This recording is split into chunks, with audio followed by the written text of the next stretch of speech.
Muy bien, pues buenas noches. Aquí estamos de nuevo los de Endocrinamente con mucha ilusión de hablar sobre este cambio que están viendo en las redes y explicarles por qué es que estamos tan fascinados y tan contentos, la verdad, de que ya el síndrome de ovario poliquístico no se llame síndrome de ovario poliquístico, sino síndrome ovárico poliendocrino metabólico. Más difícil, más largo de pronunciar, pero lo que conlleva el que integra y lo que integra ese nuevo nombre es lo relevante y lo que vamos aquí a platicar. Entonces, seguro sí dirán, ay, no, pero ¿qué pasa con los endocrinólogos que están bien alarmosos y todos por sus redes nada más hablan del este síndrome ovárico poliendocrino metabólico, ¿no? Pues vamos a empezar pidiéndole a Germán que nos explique por qué es que nos agrada tanto este cambio, por qué estamos tan contentos, por qué todos dijimos por fin. ¿Cuál es la relevancia de que haya cambiado de nombre? ¿Es que ha cambiado el diagnóstico, ¿no? El criterio diagnóstico para decir quién tiene o no. ¿O Sí, realmente qué es lo importante que hay detrás de este, más allá de un cambio de nombre en esta enfermedad?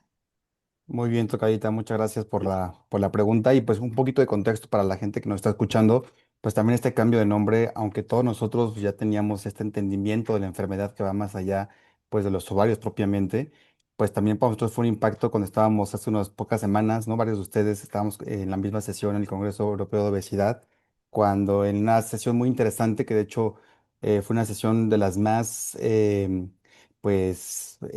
taquilleras, ¿no? En la sesión de la transición del impacto de la obesidad en la transición de la mujer en las distintas etapas de la menopausia. Y justo aquí fue donde salió con la doctora este artículo de Lancet, donde lanzan esta pues nuevo concepto, definición, que como bien sabíamos que era básicamente son los mismos fenotipos o lo que ya estamos acostumbrados a ver, pero cierto yo digo yo que sí cambia un antes y un después, porque finalmente ya por fin se le quita el foco principal en que si hay quistes o no, ¿no? Realmente va más allá a entender toda una enfermedad que justo como bien dice ahora el nombre es poliendocrina, afecta a múltiples glándulas, donde principalmente podemos decir que esta enfermedad tiene un origen metabólico, ¿no? Más allá que si es un problema hormonal de quistes o no, es un problema metabólico que va a tener distintas caras, distintas impacto, tanto en tejido adiposo, riesgo cardiovascular, pero que hoy podemos decir que el impacto es metabólico con un incremento en riesgo cardiovascular y que las pacientes, pues ya finalmente el enfoque, ¿no?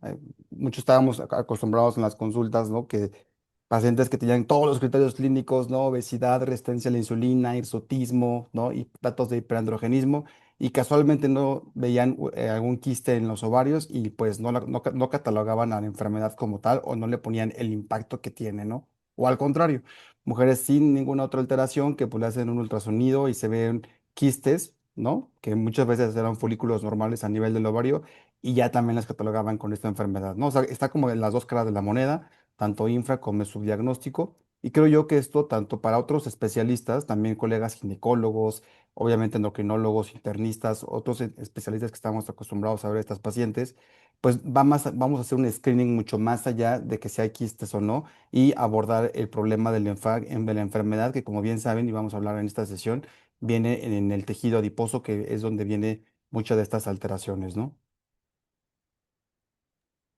Muy bien, muchas gracias, Germán. Creo que sí, que eso es justamente lo que nos tiene bien contentos, que ya se deja de centralizar en el ovario una enfermedad que es hormonal, sistémica, metabólica, que involucra tantos órganos y sistemas. Sí, Que si no me dejan mentir, pues lamentablemente hasta ahora siempre se pensaba que las afecciones en otros sistemas y el tema hormonal y metabólico era consecuencia del SOP, en vez de identificarlo como parte de los factores causales de esta enfermedad, de esta condición. Muy bien, tocallito. gracias, Y tocallito. dentro de este conglomerado de factores, ¿no? Uno que yo creo que no es nuevo, que siempre se ha considerado, es la resistencia a la insulina, ¿no? Siempre se ha relacionado la resistencia a la insulina con el SOP, ahora síndrome ovárico por endocrino metabólico. Y me gustaría preguntarle a Armando, realmente cuál es el papel de la resistencia a la insulina. ¿Por qué es tan importante en esta entidad considerar este factor? Claro.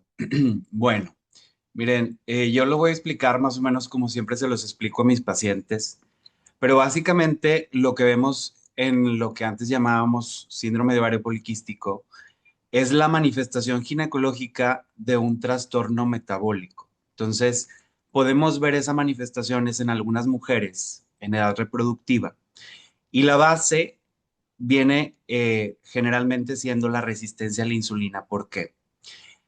Para ponérselos en un contexto muy simple, la insulina es una hormona que se produce en el páncreas, se produce en las células beta, y lo que hace la insulina principalmente es meter la glucosa en las células. O sea, esa es la acción principal, por así decirlo.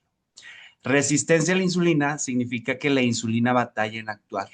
Entonces, batalla en hacer ese proceso donde la glucosa tiene que entrar en la célula y la célula usar esa glucosa como una fuente de energía. Entonces, el cuerpo, como la insulina batalla en actuar, tiene que producir más insulina. Es como si nosotros quisiéramos entrar a un cuarto y la puerta está muy dura, entonces hacemos más fuerza para entrar. Y lo mismo pasa en nuestro cuerpo con la resistencia a la insulina. Entonces, el páncreas, las células empiezan a esforzarse más, empiezan a producir más insulina y en una parte, al inicio, pues sí, esa insulina o ese exceso de insulina puede meter la glucosa en las células y que la glucosa permanezca normal. Pero el exceso de insulina tiene otras repercusiones. Esa hiperinsulinemia compensatoria va a generar lo siguiente. Número uno, para que los ovarios produzcan o empiece la maduración del óvulo y todo el ciclo menstrual de la mujer, tiene que haber una regulación que viene desde la hipófisis, desde el hipotálamo, desde el cerebro. Entonces, cuando hay un exceso de insulina en el cerebro, van a cambiar los pulsos de unas hormonas que se llaman LH y FSH, que llegan a los ovarios y hacen que el óvulo vaya madurando y que finalmente llegue la regla y demás. Entonces, va a haber una mayor producción de una hormona que se llama LH. Va a haber una mayor producción de esa hormona que al llegar a los ovarios van a generar una mayor producción de andrógenos. Por otro lado, la insulina también tiene receptores directamente en las células de la teca del ovario que van a generar también una mayor producción de andrógenos, porque el ovario es un órgano, es una glándula que produce andrógenos. Entonces, por eso algunas mujeres van a manifestar en este síndrome mayor acné, mayor vello corporal en algunas zonas. Y por otro lado, también a nivel hepático, hay una proteína que se llama globulina de unión a hormonas sexuales, que básicamente lo que hace es transportar andrógenos como testosterona por la sangre. Entonces, el exceso de insulina también va a hacer que se produzca menos esta proteína y que los andrógenos se unan menos, por lo tanto va a haber más andrógenos libres en la circulación. Entonces, por un lado, va a haber mayor producción y exceso de andrógenos en la sangre y por otro lado también este exceso de pulso de LH va a generar también anovulación, por lo tanto las mujeres van a manifestar menos menstruaciones. Hay mujeres que incluso no menstruan en 2, 3, 4, 5 meses, incluso a veces hasta más, aunado a las manifestaciones de hiperandrogenismo.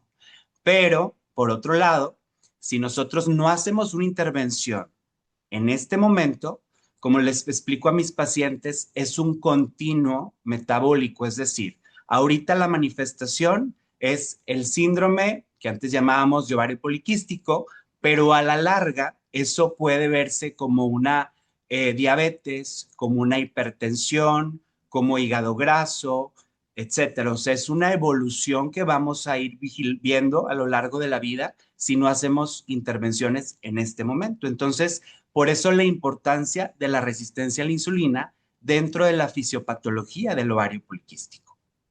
No sé si me expliqué. No, pues muy bien, la verdad. Entonces, Muy, tú me estás diciendo a mí que la resistencia a la insulina podría ser prácticamente la principal protagonista de este problema. Exactamente. de esta alteración que conlleva ya los resultados clínicos que vemos en el síndrome ovárico, ¿no? Exacto. No sé cómo lo vamos a hacer para quitarnos de la cabeza el SOP. Aquí lo practicando, ¿no? Como hacen en los- Síndrome ahora en las redes nada más están con esas cosas, ¿no? poliendocrino. Oigan, Síndrome fíjense, ovárico, poliendocrino metabólico. Adelante, Perla. nada más quiero una aportación muy rápida porque aquí de pronto en rancho, ay, bueno, no, luego me van a funar. Ciudades de provincia, luego no tenemos los laboratorios adecuados, o sea, a veces no se manipula bien la medición de la insulina y suelen tener insulina en ayuno normal, pero tienen toda la clínica que acaba de comentar Armando. Entonces es muy importante también hacerles saber a quienes nos ven que si tienen la clínica de acantosis, de datos de hiperandrogenismo, acné, la caída del cabello, digo que ahorita vamos a ver los criterios diagnósticos, pero también que no siempre se guían porque la insulina en ayuno no esté alta. Si hay clínica de resistencia a la insulina, que también es importante, ya lo acaba de mencionar magistralmente, también eso puede llevar a que consulten con el endocrinólogo. Y parte de eso es lo que estamos súper encantados de que se cambie de que se haga esta iniciativa del cambio de nombre, porque justamente llama al endocrino. O sea, muchas de las veces es el gine, no, es que no tiene resistencia a la insulina porque tu insulina salió normal. No, o sea, es un problema metabólico, hormonal, donde incluye un problema endocrino y donde pues el especialista también te tiene que ver, ¿no? O sea, un equipo multidisciplinario. Era toda mi aportación. Gracias. Gracias, Perla. Sí. Nos queda muy claro, Armando, el papel de la resistencia a la insulina, ¿sí? Ahora yo quiero que hablemos de algo que particularmente creo que es muy interesante y muy importante. Hay muchas dudas en los pacientes sobre si tengo hipotiroidismo, esto me está generando el SOP, ¿no? O este famoso síndrome de ovario poliquístico, pues me genera hipotiroidismo, ¿qué relación hay? Si le existe esa relación o no. Ahora en el síndrome ovárico poliendocrino metabólico, repitámoslo todo el tiempo hasta que se nos quede, pero bueno, esto es real, sí hay una relación, un impacto de la tiroides sobre el síndrome ovárico poliendocrino metabólico, ahora que lo estamos viendo de una manera más sistémica, englobando todos estos órganos y sistema, valga la redundancia, del dime, Gladys. Tú que eres especialista, alta especialidad en tiroides, ¿qué nos puedes decir al respecto? Y de paso, ¿qué impacto tendría esto si es que lo tiene con respecto al tejido adiposo? Sí, hola Coralis, gracias y hola a todos, gracias por vernos y a los que están conectados. Pues miren, primero tendríamos que ver que el hipotiroidismo no solamente hay una causa, ¿ok? Entonces, ese es algo importante porque hay muchas causas de hipotiroidismo, que es disfunción tiroidea hacia la baja. Entonces, desde ahí nos pone medio difícil la cosa. Voy a dividirlo en dos, primero lo de Hashimoto y después lo de adiposidad, que tiene que ver también con lo que me acabas de preguntar de tejido adiposo y SOMP o PMOS, como sea más sencillo que nos acordemos. Primero,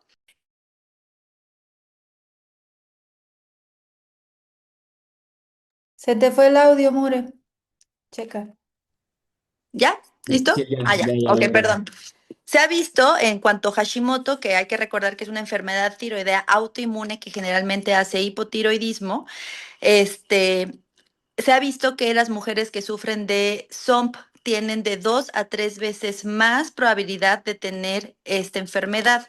Sin embargo, todos los autores siempre concluyen que es más una asociación, más no una causalidad, porque no se ha encontrado una relación directa. Para los que no son médicos o no son del área de la salud, los estudios o las cosas, las etiologías, las causas, se dividen en si hay una asociación directa, y eso se llama causalidad, o sea, esto causa esto, o hay una asociación, simplemente se ha visto que sucede más, pero no se puede decidir, no se puede definir que sí lo causó.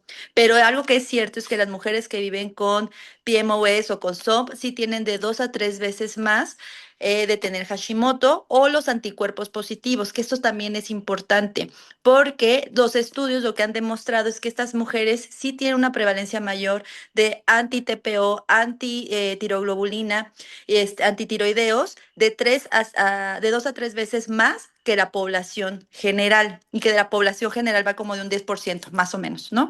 Entonces, eso sí es cierto. Ahora, no a todas les va a causar hipotiroidismo, ¿ok? Solamente son los anticuerpos positivos y que sí confieren un riesgo que se va acumulando durante el año.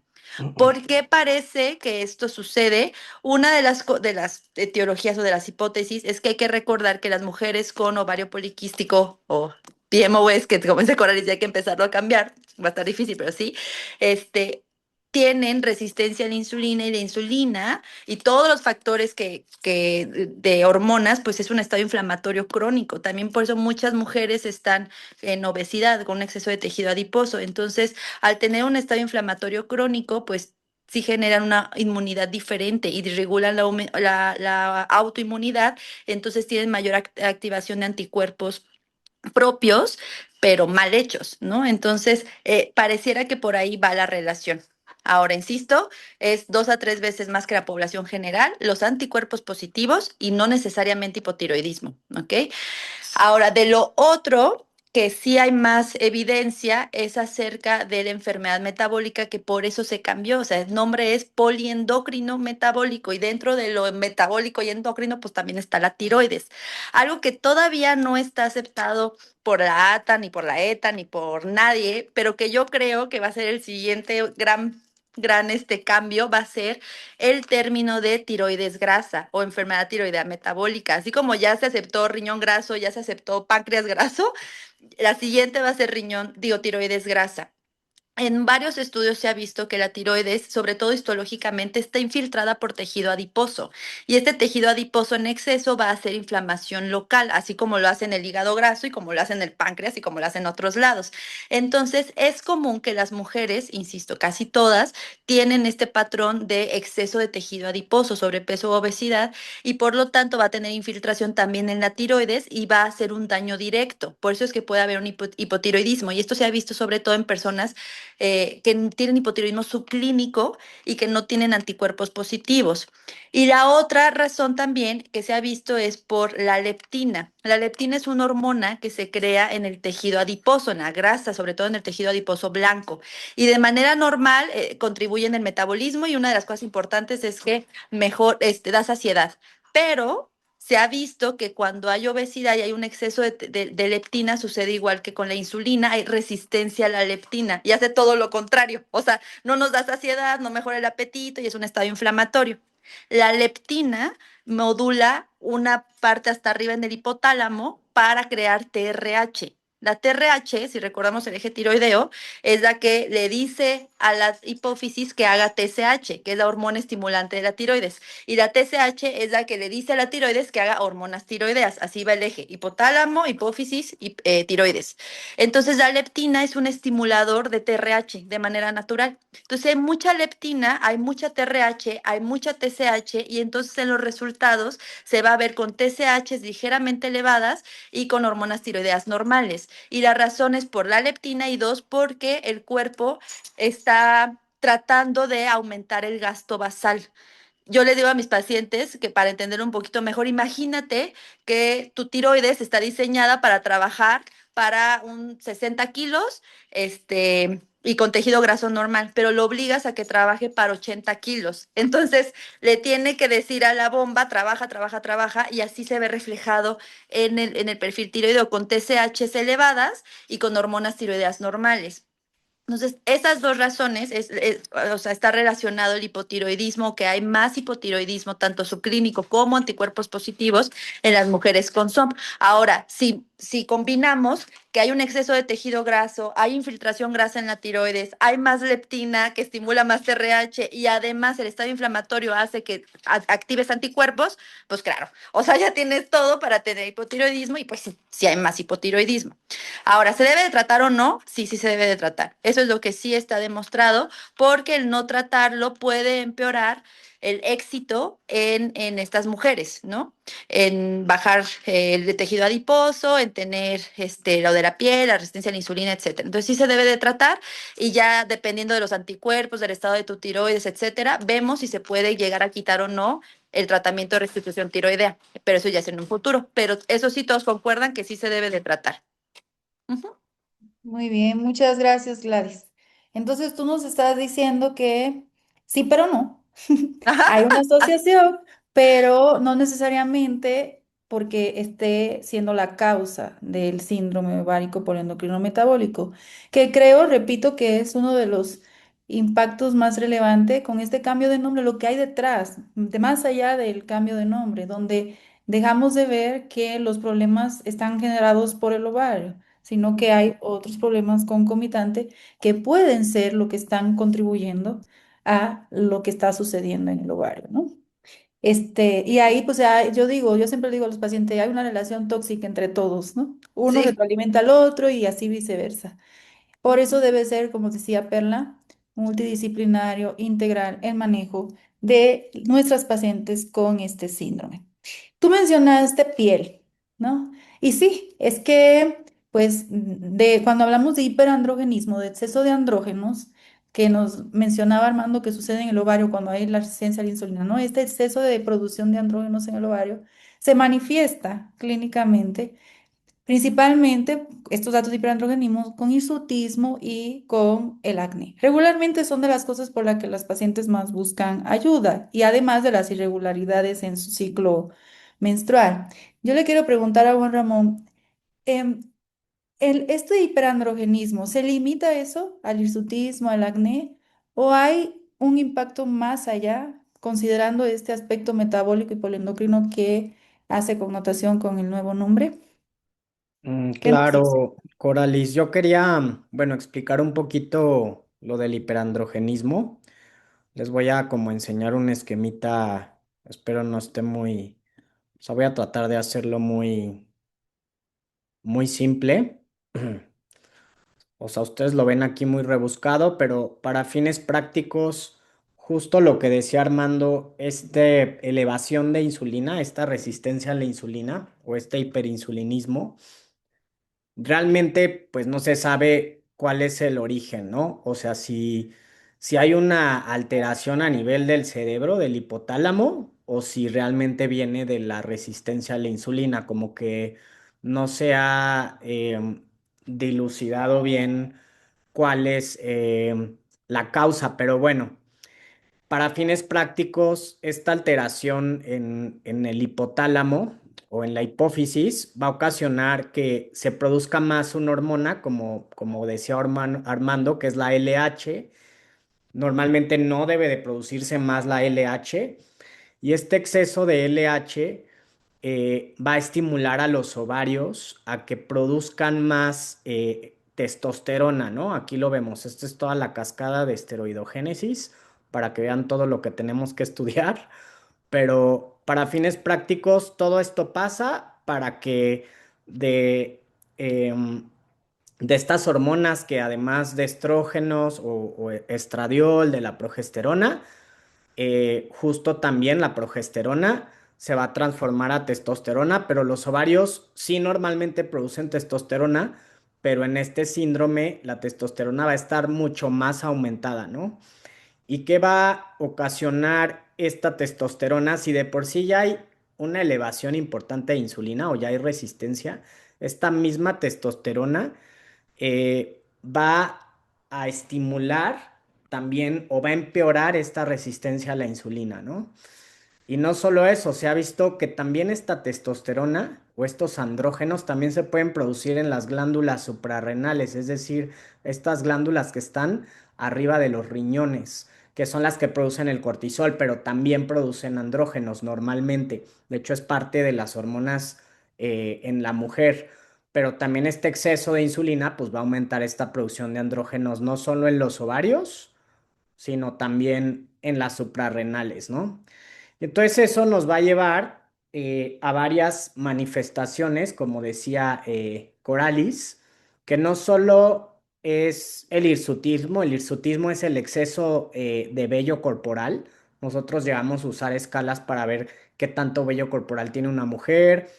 Por ejemplo, si ya tiene un vello así como la barba, zonas de vello que normalmente una mujer no tiene, ¿no? Vello en el pecho, en la espalda alta, el patrón del vello que es un poquito más de hombre, pues eso ya no es normal. Y entonces también otras manifestaciones clínicas, pues va a ser exceso de acné, ¿no? O un acné que normalmente pues está fuera de lo que diagnostican los dermatólogos, va a haber mayor producción de sebo, va a haber alopecia, va a haber mayor caída de cabello, va a haber un patrón, se llama de alopecia androgenética, es decir, las mujeres van a empezar a tener entradas o van a empezar con datos de calvicie en la parte de atrás, pero eso es como lo clínico, ¿no? ¿Qué es lo que va a pasar a nivel metabólico? También este exceso de andrógenos pues va a alterar los ciclos menstruales, ¿no? Es decir, como decía Armando, va a haber una anovulación, pero también este exceso de andrógenos, el cuerpo los transforma en estrógenos y este exceso de estrógenos pues va a aumentar el riesgo de que el endometrio, que es la capa interna del útero, se empiece a engrosar y entonces eso va a aumentar el riesgo de algo que se llama proliferación endometrial o hiperplasia endometrial. Y esto también es una de las causas de riesgo de cáncer endometrial. Pero no solo eso, este exceso de andrógenos, por eso nosotros los hombres en general pues, somos más predispuestos a tener dislipidemia, ¿no? Sobre todo a mucho, o sea, más tempranamente que las mujeres. Las mujeres ya después de la menopausia se tiende a elevar el colesterol, pero nosotros, pues la testosterona realmente no nos ayuda. De hecho, por eso estas personas que utilizan testosterona, pues se eleva el colesterol, los triglicéridos, sobre todo el colesterol LDL, que es el colesterol malo. Y por eso el que se eleven estas partículas de colesterol, sobre todo el colesterol malo y otras partículas que les llamamos las partículas pequeñas y densas, pues son los que van a aumentar el riesgo cardiovascular, ¿no? Entonces, esta es de las causas de por qué hay un riesgo cardiovascular elevado, pero no solo eso, también esta resistencia a la insulina asociada al exceso también de andrógenos o asociado a un exceso de grasa, pues va a estimular pues que haya aumento en la glucosa, que pueda haber riesgo de prediabetes y finalmente también de diabetes tipo 2. Entonces, como vemos, todo este síndrome metabólico, várico, poliendocrino, pues no solo son manifestaciones dermatológicas en el cutáneas, etcétera, en exceso de vello, sino también es un patrón cardiometabólico que, no, que va a afectar a la mujer y esto aumenta pues el riesgo cardiovascular, ¿no? No sé si me di a entender o algo que quieran agregar. Pues yo creo que muy bien, gracias por mostrarnos las imágenes. Creo que eso Bien. lo hace también un poco más cómodo para pues las pacientes, los pacientes que se conecten y que vean el video más adelante, porque lo hace más didáctico. Claro, y Entonces, lo justo que quería agregar que justo el término de ovario poliquístico, pues era engañoso, ¿no? Porque pues los quistes, que en realidad son folículos que se detienen en la maduración, no siempre son quistes, y era ahí donde era la confusión en las mujeres, ¿no? Y entonces ya mujeres con quistes les decían que tenían eh, síndrome de ovarios poliquísticos. Realmente también esta cantidad de folículos detenidos, pues también aumenta la producción de estos andrógenos, ¿no? Entonces realmente los quistes no son la causa principal ni la característica central de este síndrome, sino que pues hay que poner énfasis en que es una enfermedad endocrina, metabólica, dermatológica, psicológica, porque también altera la salud mental y la calidad de la mujer que lo padece y bueno, multisistémico, ¿no? Sí, y creo que uno de los principales objetivos de cuando salió el artículo, ¿no? Con el cambio de nombre, era precisamente enfatizar, descentralizar del ovario y enfatizar el impacto que puede tener más allá. Por Claro. ejemplo, mencionabas mucho el tema cardiovascular. Y yo quiero que Marcos nos explique un poquito sobre eso, o sea, cuál es el riesgo realmente, porque uno dirá, "Ah, solo es acné, hirsutismo", no. Hablaste de dislipidemia, hablaste de incluso riesgo de cáncer. Entonces, creo que una de las cosas que no tiene contento también es esto, que se deje de infradiagnosticar, porque no hubieron quistes en un ultrasonido, una enfermedad que sí puede imperar más riesgos crónicamente a nuestros pacientes. Dinos, Marco, cuál es el impacto real en este sistema? Bien, comenzar que este cambio de nombre primero nos metió en un problemota a todos, porque ahora, ¿a quién van a buscar más? A nosotros, y de por sí ya estamos saturados.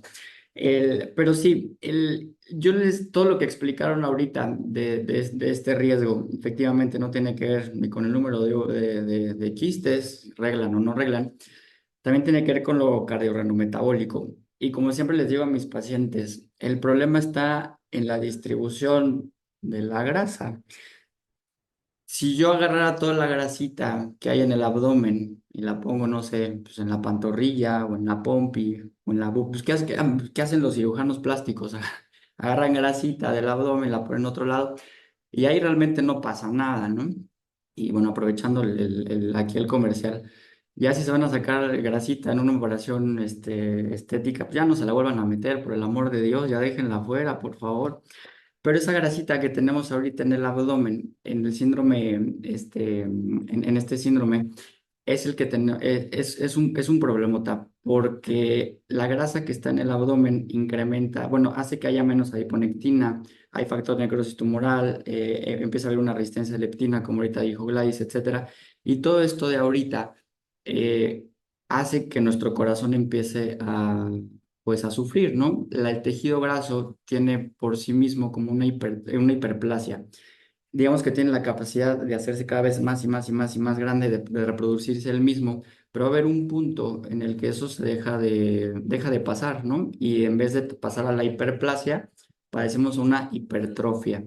Y entre más grande es ese tejido graso, peor va siendo, porque va empezando a dañar más, saca más, digamos, como lo que dijo ahorita la doctora Gladys, son factores que incrementan la inflamación sistémica, del cuerpo. Si nosotros tenemos esta adiposidad visceral, que es esta grasita, como les digo, justamente la que está en el abdomen, empiezan los problemas. Empieza a disminuir el tejido, el colesterol bueno, que es el HDL, y empieza a incrementar el colesterol malo, que es el LDL. Y si nosotros tenemos el LDL elevado, pues nos vamos a... La mayor probabilidad hay de que tengamos algún infarto.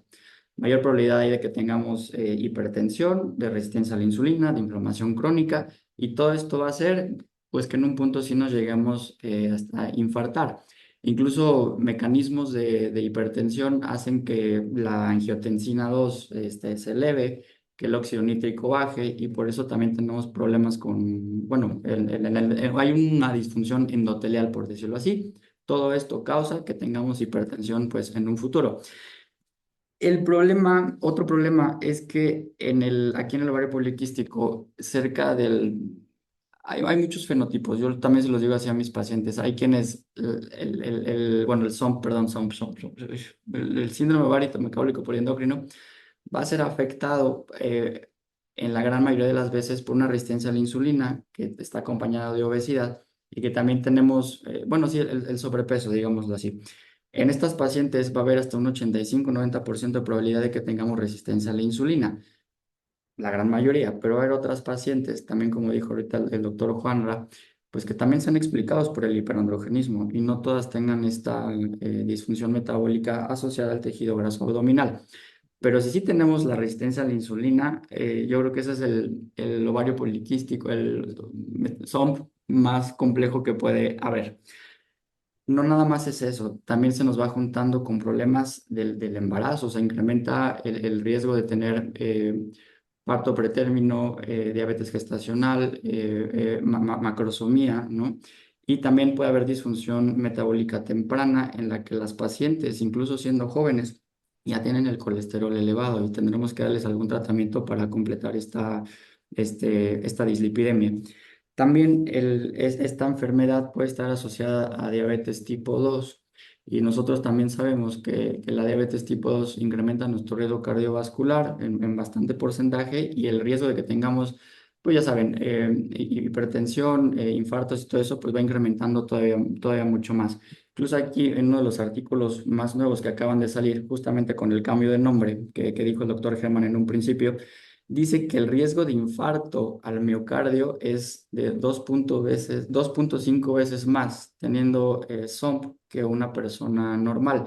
Esto en el entendido que la grasa abdominal, el problema sea la grasa abdominal, ¿no? Central.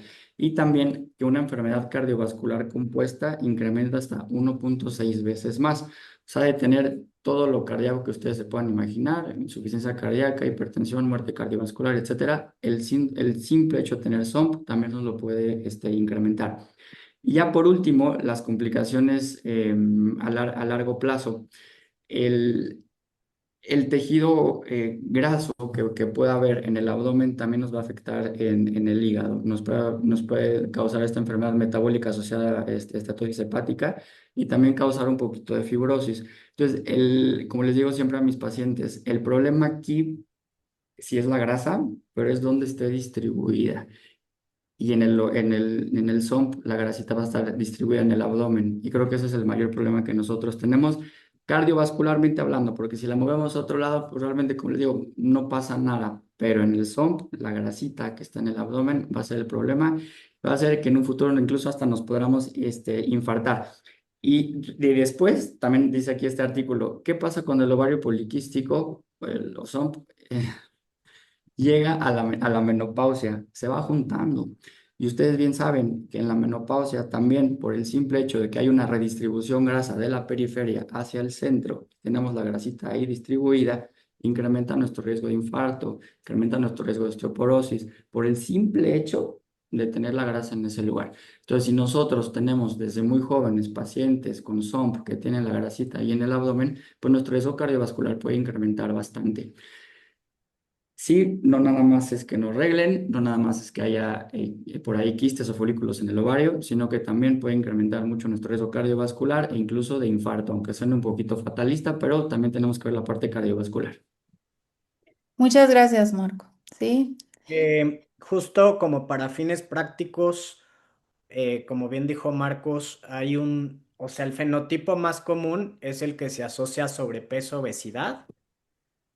El que haya, si de por sí ya hay exceso de insulina y todavía le agregamos un exceso de grasa abdominal, esto empeora la resistencia a la insulina y el síndrome empeora, ¿no? Pero el 20 al 30 es otro fenotipo que a lo mejor van a tener peso normal y ahí más bien pues si hay alteraciones en la insulina, a lo mejor no tanto si hay sobrepeso, obesidad, es más en la insulina y en los andrógenos. Entonces podemos tener esos dos grupos, ¿no? Nada más que ya como concluir un poquito. gracias, Juan Ramón. Entonces creo que hasta ahora sí vamos entendiendo por qué estamos tan contentos, ¿no? De que ya se integre en el nombre, ya contemple todo lo que realmente tiene que ver con el SOP, más allá de la enfermedad, incluso los riesgos y complicaciones que se puedan relacionar si no la tratamos. Uno de los puntos que más enfatiza este documento que salió con el cambio de nombre es precisamente el impacto que tiene dejar de llamarse síndrome de ovario poliquístico a síndrome ovárico poliendocrino metabólico en el contexto del estigma, en el contexto de la parte emocional que tú también mencionaste, Ramón, hace un rato, cómo ya, sobre todo el estigma enfocado en fertilidad, y ya ahorita hablamos sobre fertilidad, y yo quisiera, Perla, que nos comentes un poco sobre esto, porque creo que es de lo más importante también. Lamentablemente las enfermedades crónicas y sobre todo las enfermedades metabólicas están muy estigmatizadas, muy, y en el contexto de la mujer mucho más. Entonces, me gustaría que nos platiques realmente el impacto de esto en este contexto que no deja de ser más importante con respecto a los demás. Totalmente. El síndrome metabólico ovárico poliendocrino impacta muchísimo en las emociones y realmente ya lo comentaste, se minimiza. Y creo que todos nosotros como endocrinos a nuestra consulta llegan las pacientes con mucha frustración, con mucho impacto en sus emociones y ya lo comentaba Juanra y lo repito también el impacto que el psicólogo o que el apoyo en las emociones tiene. Entonces, hay varias razones, lo voy a resumir en 5 puntos por el cual este diagnóstico de SOMP impacta en las emociones. En primero, ya mencionaban los cambios hormonales en relación a la resistencia a la insulina, al exceso de andrógenos. Esto de la insulina y la testosterona influye en los neurotransmisores como la serotonina y la dopamina a nivel del sistema nervioso central, a nivel de las emociones. Y algunos pacientes van a reportar más ansiedad, cambios en el estado de ánimo, irritabilidad, sensación de tristeza, de desmotivación y fatiga mental. Entonces, hay una ciencia detrás, ya lo están explicando, por qué los andrógenos, por qué la resistencia a la insulina y eso impacta sobre los neurotransmisores. Ese es el primer punto. Segundo, se ha demostrado que hay mayor riesgo de presentar ansiedad y depresión. Las tasas más altas de ansiedad y depresión se encuentran en mujeres con el SOMP. Tercero, imagen corporal y autoestima. Lo comentabas, las mujeres cargamos muchísimo con el estigma social en relación a que ganamos peso, a que batallamos para perder la grasa en la pancita, como lo comentaba Marcos, el acné, o sea, el impacto en las emociones que tiene ese acné hormonal, que se trata y se trata y se trata y regresa y durante 7, 8, 10 años con el acné hormonal, con la caída del cabello, que tiene un patrón androgénico, o sea, de que se nos abre la frente, el hirsutismo, que es el vello que ya nos comentaban, la inflamación del cuerpo, la inflamación abdominal. Entonces, imagínate, Cora, cómo a nivel de las emociones en una niña que apenas está empezando a regular sus ciclos y que empieza a manifestarse con estos datos del ovario, del síndrome ovárico metabólico poliendocrino, imagínate, acné, ganancia de grasa corporal, incapacidad para perder peso, pese a que entran en cambios en la alimentación, en ejercicio, la caída del cabello, el hirsutismo, el tener vello, y luego si se complica con la datos de resistencia a la insulina como la acantosis, los acrocordones, pues obviamente eso también impacta mucho en la imagen corporal. En cuarto lugar está el estrés por la fertilidad, porque ahorita lo van a puntualizar como el formar quistes, estos ciclos anovulatorios, estos datos de hiperandrogenismo, los datos de resistencia a la insulina, la inflamación del tejido adiposo, afecta o impacta en el tema de la fertilidad. Entonces, las mujeres batallan para embarazarse y si no hacemos el diagnóstico correcto con el ginecólogo, con el endocrinólogo, con el psicólogo, vamos a llegar tarde a esa mujer, van a estar buscando terapias de fertilidad asistida y muchas de las veces estamos hablando de un problema metabólico donde el endocrinólogo pues formamos parte, ¿no? Y punto número 5, la inflamación que genera, ya lo comentabas tú, o sea, como que todo se va alimentando, retroalimentando, aumenta la resistencia a la insulina, me aumenta los datos de hiperandrogenismo, me aumenta la inflamación del tejido adiposo, que per se el tejido adiposo ya tenemos varios capítulos hablando del impacto que tiene el exceso de adiposidad sobre la inflamación crónica y si de por sí ya viene atrás una inflamación en la resistencia a la insulina, en el hiperandrogenismo, ya nos comentaba Juanra cómo también a nivel de las suprarrenales se genera esto, todo está conectado. Entonces, al estar conectado y esta inflamación con los datos de resistencia a la insulina, pues obviamente van a impactar muchísimo en las emociones, en el cansancio, en perder el bienestar, en perder la calidad de vida. Entonces, las emociones a veces las dejamos a un lado, pero es, creo yo, la parte más importante con la que empiezan nuestros pacientes y desde ser escuchadas, escuchar sus síntomas, empatizar en ellos, en explicarles que no es su culpa, que no es muévete más, haz más ejercicio, come menos, o sea, de donde hay una biología súper compleja, ya nos ponía Juanra la imagen, o sea, de todo lo que tenemos que estudiar, o sea, no es tan sencillo como nada más, haz más ejercicio, deja de comer, y ponte este medicamento. O sea, es un equipo multidisciplinario donde el dermatólogo, donde el endocrinólogo, el ginecólogo, el activador físico y el psicólogo, o si es necesario, psiquiatría o neurología, para completar este team y ayudarle a nuestros pacientes. Muchas gracias, Perla. Sí, yo creo que sí es muy importante. Una de las cosas que debemos también promover, y creo que somos un grupo que debe tener la responsabilidad también de hacerlo, es la empatía y romper los estigmas en todas estas enfermedades que vemos, porque hay que ver al paciente como la persona también, ¿no? Y que sufre mucho y no que quiere, nadie quiere estar enfermo ni tener una condición, ¿no? Y Crónica. muchas veces, y un énfasis que hacía este punto en el documento sobre la parte del estigma, lo relacionaba mucho en el tema de la fertilidad. O sea, donde el síndrome ovario poliquístico como que se enfocaba mucho en eso, que no pueden tener hijos, es más difícil y como protagonizando al ovario poliquístico, entre comillas, en, como la causa del problema para la fertilidad o muy englobado en eso. Yo quisiera que Caro Lara nos comente sobre realmente el impacto que tiene este síndrome en la fertilidad, si de verdad una mujer con este síndrome no se puede embarazar, qué es lo que realmente, que sí y que no, ¿no? Vamos a ver en qué contexto nos puedes detallar, Caro. Sí, claro, y es un poco también el por qué el cambio de este nombre, ¿no? Porque al final justo llegan los pacientes llegaron del ginecólogo, o porque pues los ginecólogos son los primeros médicos que ven este tipo de pacientes normalmente y que nos mandan con nosotros y le dicen que no se va a poder embarazar, pero que mientras nosotros las controlemos, ¿no? O les dan anticonceptivos y pues menos se van a embarazar, ¿no? Este, y cosas muy, muy importantes que incluso estaba en la imagen que puso ahorita Juan Ramón, que en la parte donde decía que aumenta los andrógenos, decía disminución de la probabilidad de embarazo, ajá, que es diferente a infertilidad. Infertilidad es no me embarazo ni hoy ni mañana, o sea, nunca me he embarazado, ¿no? Y hay estadísticas en donde sí es una causa muy frecuente de subfertilidad, que subfertilidad es que logras el embarazo con tratamiento, ¿no? Que son pacientes que necesitan tratamiento para que se logre el embarazo, pero que no, que con tratamiento se logra el embarazo en la misma proporción que cualquier paciente normal.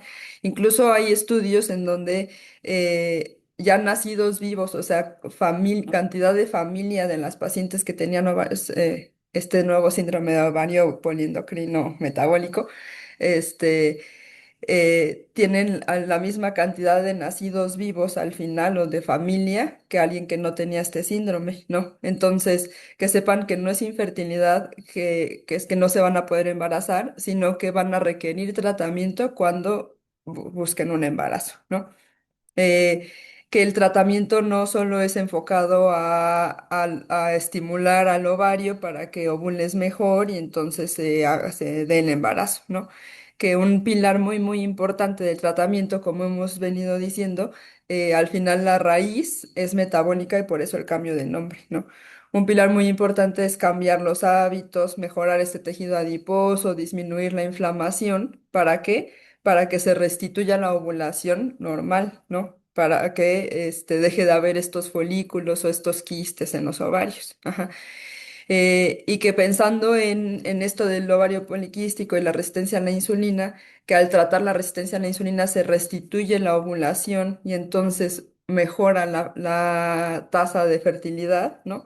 Es eso, que si se trata la resistencia a la insulina, vas a mejorar la fertilidad, pero es un paciente que sí debe de ser tratado para lograr embarazarse, ¿va? Por otro lado, como decía Juan Ramón, hay dos tipos, o bueno, hay varios fenotipos de ovario poliquístico, que es este paciente que tiene sobrepeso, resistencia a la insulina, hipertrofia o inflamación del tejido adiposo. Y hay este otro fenotipo que son pacientes delgadas que tienen exceso de andrógenos, ujú, que sí tienen, pueden tener un grado de resistencia a la insulina, pero no tienen sobrepeso. Ajá. Y también deben ser tratadas porque al final el exceso de andrógenos es el que está provocando que no haya una adecuada ovulación. Ajá. Entonces, por eso el tratamiento es en conjunto, como bien nos han mencionado todos, ¿no? Que también como médicos, no solo nosotros, sino el ginecólogo, el médico internista debe saber que puede tratar todo esto, ¿no? Es muy difícil que un paciente pueda tener acceso a toda esta cadena de equipo multidisciplinario, una por el costo. Dos, por la falta de mismas consultas con los especialistas por sobresaturación, ¿no? No puede ser que no puedan embarazarse o que no puedan recibir un tratamiento porque no logran una consulta con endocrinología, cuando el ginecólogo puede también tratar esto aprendiéndolo a hacer bien, ¿no? Entonces, una sola persona puede lograr controlar mucho del tratamiento. Y tal vez ya para cosas muy puntuales de no estoy logrando una buena respuesta en los andrógenos, ahora sí ya ve, ¿no? Tienes mucha ansiedad, has pasado por todo este proceso en donde no logras el embarazo, vamos al psicólogo, ¿no? Pero que una sola persona puede contener para lograr tener un mejor tratamiento, ¿no? Que se ha visto que cuando se trata la parte metabólica, que es la pérdida de peso, ajá, que ahorita nos estaban preguntando que si los análogos de GLP-1 están aprobados para este padecimiento, se siguen haciendo los estudios, seguro van a estar aprobados. Bueno, uno de ellos ya está aprobado. ¿Por qué? Porque al final el reducir el 10% del peso se ha visto que puede restituir la ovulación porque disminuye la resistencia a la insulina.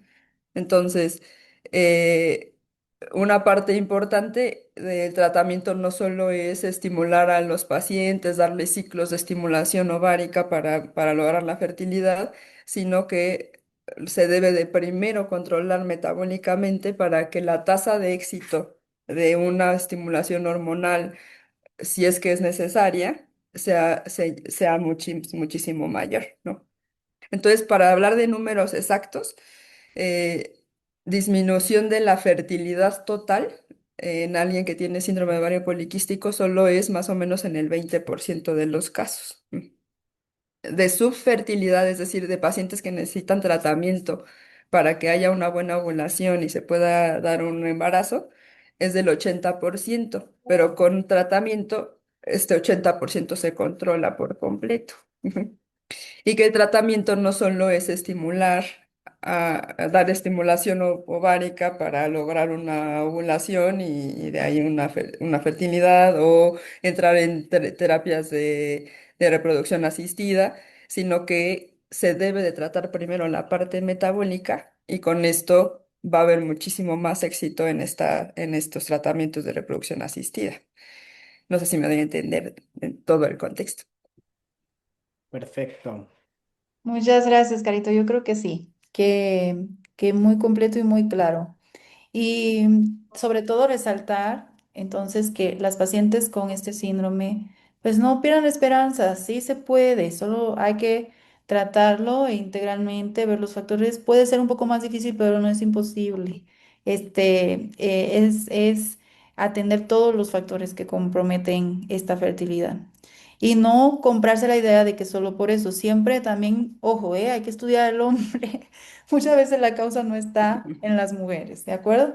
Sí, Este, exacto, o sea, solo es de la fertilidad anovulatoria, pero hay otras exacto, causas de infertilidad, tanto del útero como de las trompas, como del hombre, ¿no? exacto. Muy bien, muchas Muy gracias, bien. Carito.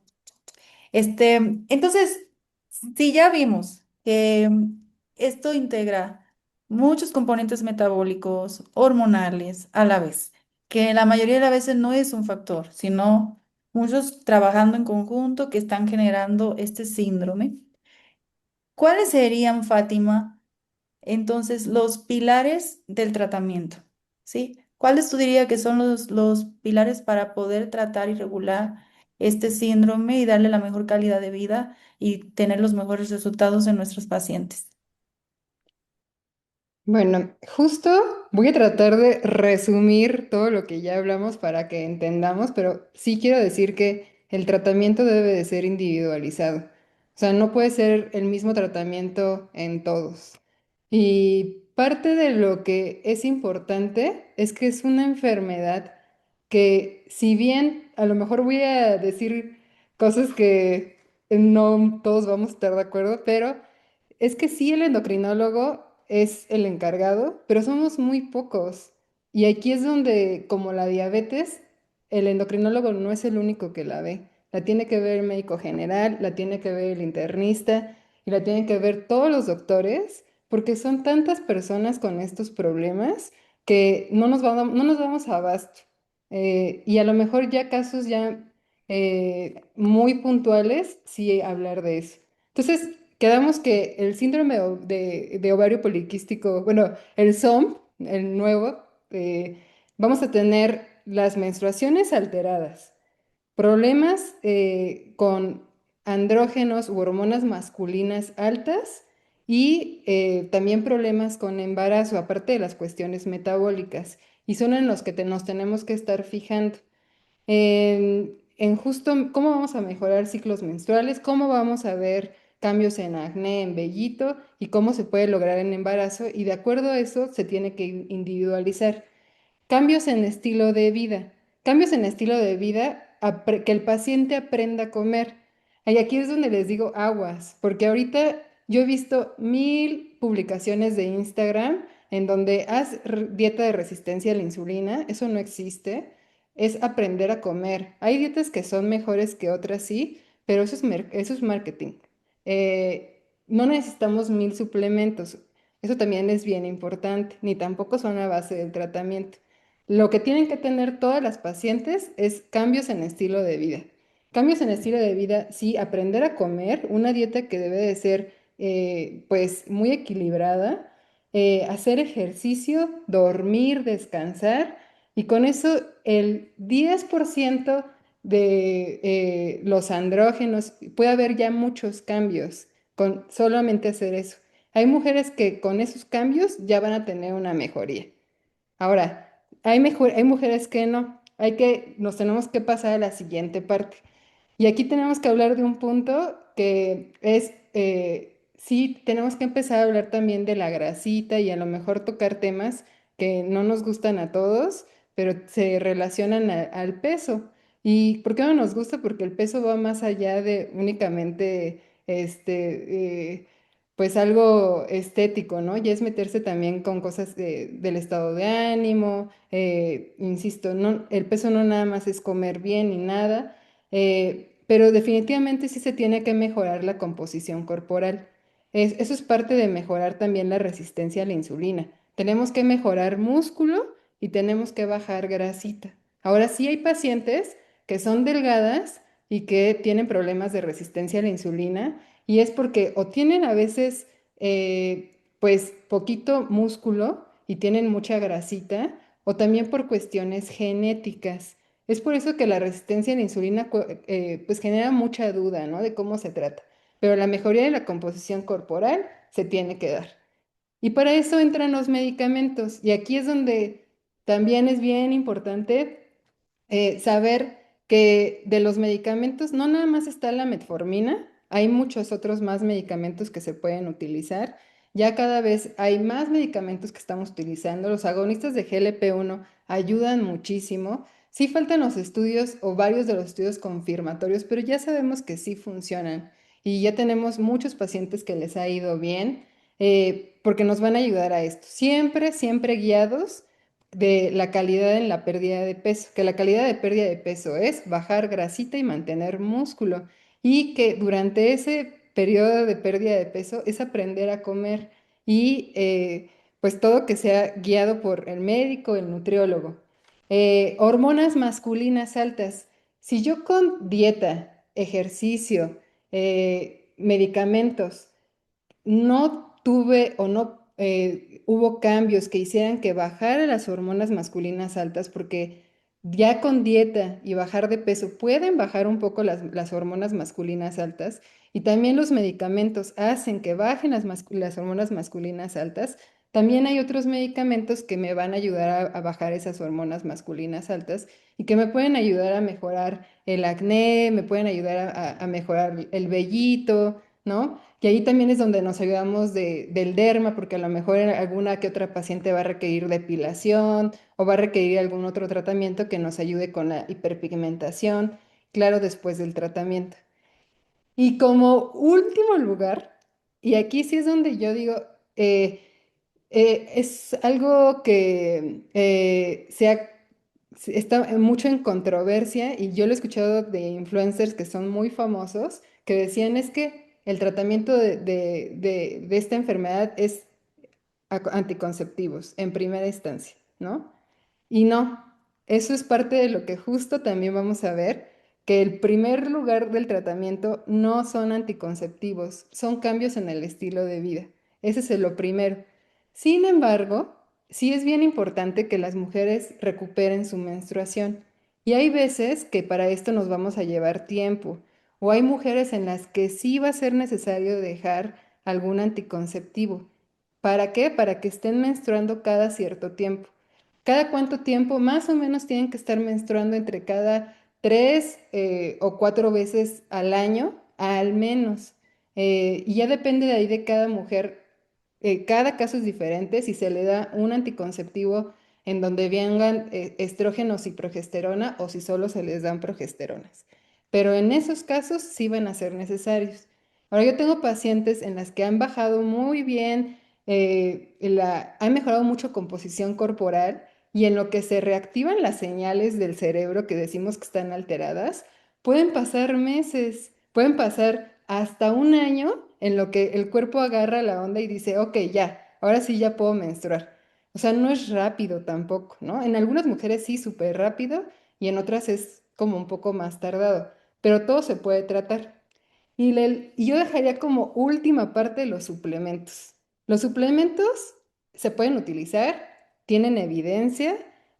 Uno de los suplementos que más se utiliza es el inositol, pero digámoslo así, un medicamento me va a dar esta potencia y el inositol me va a dar esta potencia. Y los precios a veces están así. Ajá. Entonces, sí, no son malos. Hay que considerarlos, que tienen una potencia que puede llegar a ser baja, pero no es que no se pueda dejar. Puede ser parte del tratamiento, pero no es lo fundamental. Y eso hay que considerar.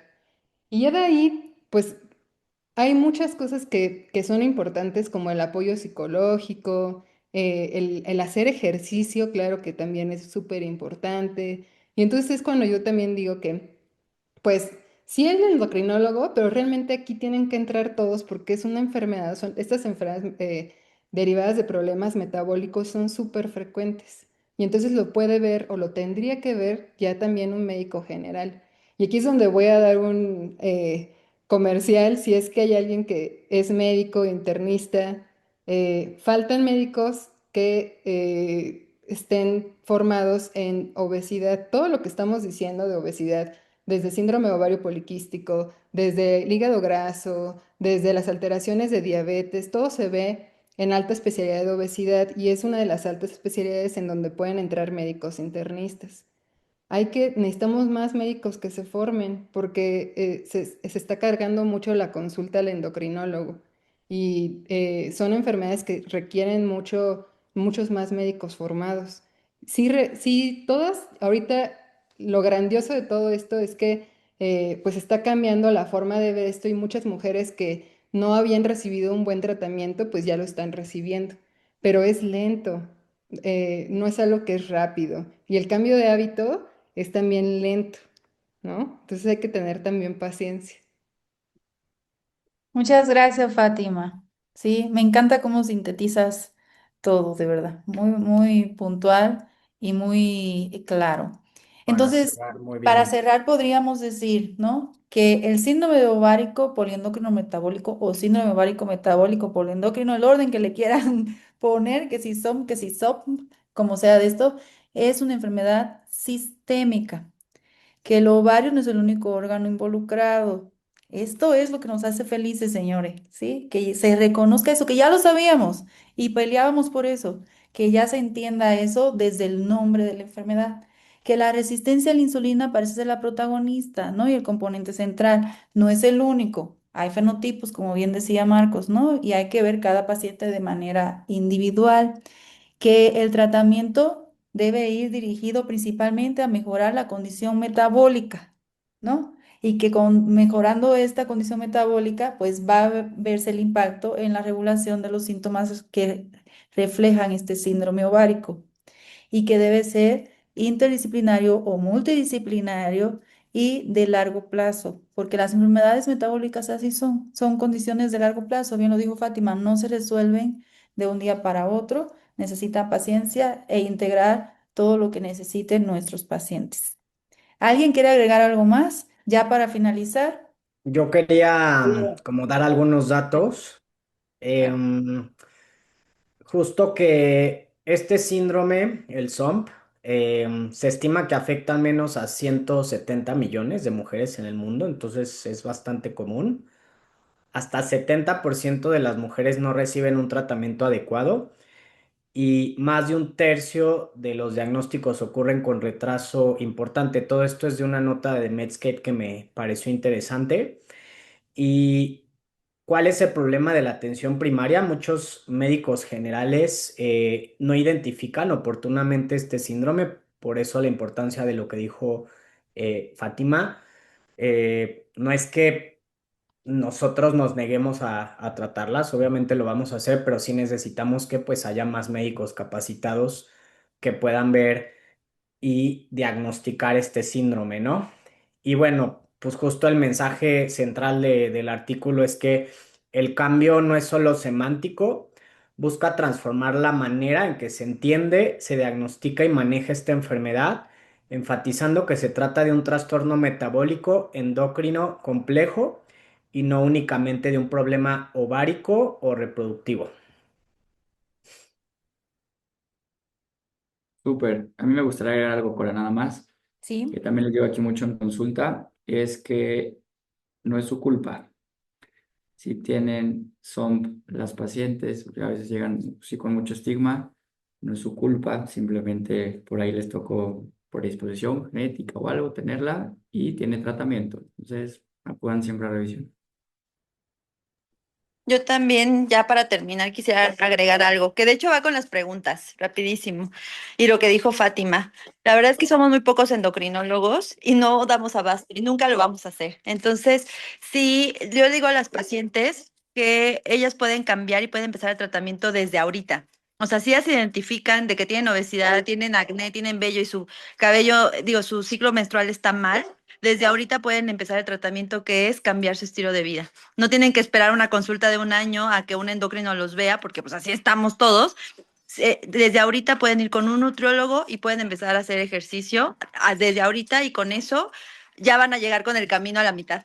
Entonces, si ustedes están esperando la consulta con el endocrinólogo, lo mejor que pueden hacer por ustedes es empezar a hacer ejercicio e ir con un nutriólogo. Y también otra cosa importante, perdón, es sobre lo de las niñas, porque estaban preguntando. Esto sí, enfatizar, las niñas, o sea, sobre todo cuando les acaba de bajar y tienen más de, bueno, aproximadamente 2 años de que les acaba de bajar, todavía no se les puede hacer diagnóstico de SOM ni de ovario poliquístico. Y toda niña, o sea, abajo de 17 años o 16 años o que le acaba de bajar, no va con el ginecólogo. Los ginecólogos ven adultos. Las niñas van con pediatría o con endocrino pediatra en el mejor de los casos, pero no van con ginecos. Y ya. Muchas gracias. Yo creo que pues completamos prácticamente todos los puntos que queríamos enfatizar. Esto va a quedar grabado. Gracias a los que se conectaron. Próximamente le estaremos pasando el link de la grabación para que lo compartan a quien crean que le pueda servir esta información. Y esperen el próximo episodio de Endocrinamente. ¿Sí? Hacemos uno cada mes y le estaremos anunciando. Muchas Muchas gracias. Colegas, gracias a gracias. todos.